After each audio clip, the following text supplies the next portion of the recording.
Bienvenidos otro día más al canal. Hoy seguimos con el tema de campo eléctrico y con la serie de vídeos calculando campos eléctricos en distintas situaciones. En este caso hoy os traigo el campo eléctrico creado por una esfera maciza cargada. Vamos con ello. Como siempre, en este tipo de ejercicios nos vamos a apoyar de un dibujo, un pequeño esquema, para ver las cosas mucho más fácil. Nuestra esfera está cargada uniformemente, es decir, tiene una densidad volumétrica de carga que podemos definir como la carga por unidad de volumen y denotamos con la letra ρ.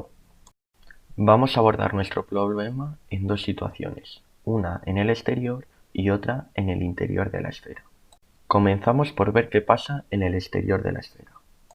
Encerramos toda la esfera en una superficie gaussiana que, lógicamente, va a ser también esférica. Ahora aplicaremos la ley de Gauss. Os dejo por aquí arriba el vídeo de la ley de Gauss si no lo habéis visto. Si estudiamos la posición relativa entre los vectores diferencial de superficie y los vectores de campo eléctrico que genera la esfera, que tienen forma radial, nos damos cuenta de que son siempre paralelos. Por ello, el coseno del ángulo que forman va a ser siempre 1, entonces nos queda simplemente el producto de los módulos de los vectores. Para saber el módulo del vector superficie, haremos la integral del diferencial de superficie. Esto es precisamente la superficie de la esfera. Resulta muy sencillo despejar el módulo del campo eléctrico. Si desglosamos un poco más cada elemento de la fórmula que hemos obtenido, podemos simplificar mucho más la expresión y quedarnos con una expresión que nos resulta mucho más familiar. Así obtenemos la fórmula del campo eléctrico creado por una carga puntual. Es decir, podemos tratar una esfera como un punto a la hora de calcular el campo eléctrico generado en el exterior de esa esfera.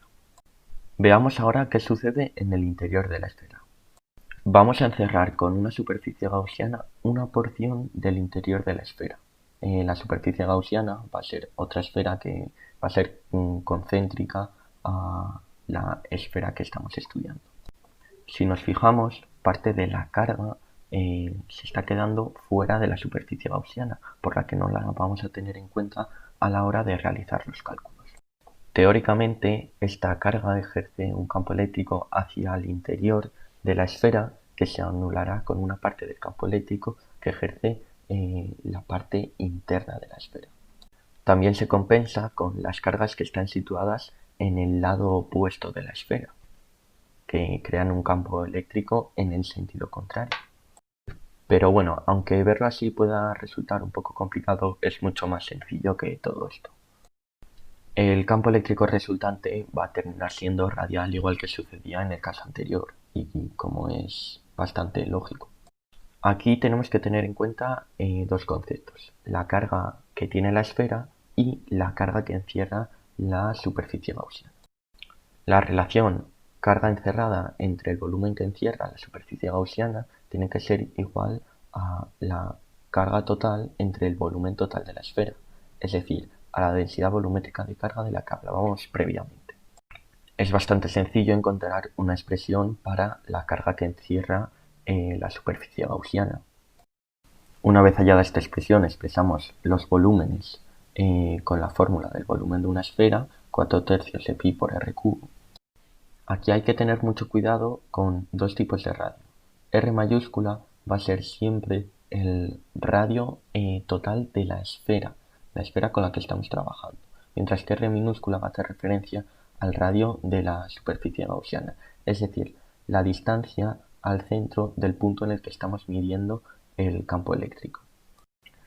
Tras realizar los cálculos, obtenemos que la carga encerrada por la superficie gaussiana va a ser una relación entre la carga total y el cubo de las dos distancias de las que hablaba previamente. Tras este pequeño ajuste de la carga encerrada por la superficie gaussiana, ya podemos aplicar la ley de Gauss y calcular el campo eléctrico en el interior. Vamos a hacerlo de una forma muy parecida como lo hemos hecho en el apartado del cálculo del campo eléctrico en el exterior de la esfera. De hecho, como vemos, hemos obtenido el mismo resultado y solo tenemos que sustituir la carga encerrada por la expresión que hemos hallado previamente. Aquí hay que volver a tener mucho cuidado con los radios, ya que R minúscula y R mayúscula no hacen referencia a la misma distancia.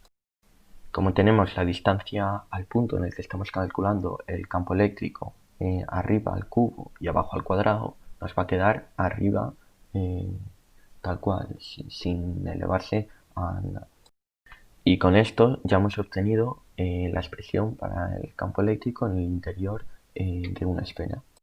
Nos faltaría indicar para qué momento es válida cada una de las dos expresiones. La primera es válida cuando la distancia es mayor o igual que el radio de la esfera, mientras que la segunda es válida cuando es menor. Por último, me parece bastante interesante analizar un poco la gráfica del campo eléctrico que obtenemos al llevar estas ecuaciones a una representación. Obtenemos una función que es continua y que va a tener una parte que es lineal en el interior de la esfera, un crecimiento lineal en el interior de la esfera, hasta llegar a la superficie de esa esfera, donde el campo eléctrico va a decrecer de forma proporcional al inverso de la distancia del centro de la esfera al cuadrado.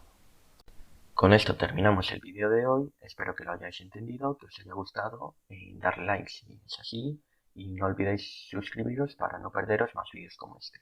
Nos vemos en el próximo vídeo.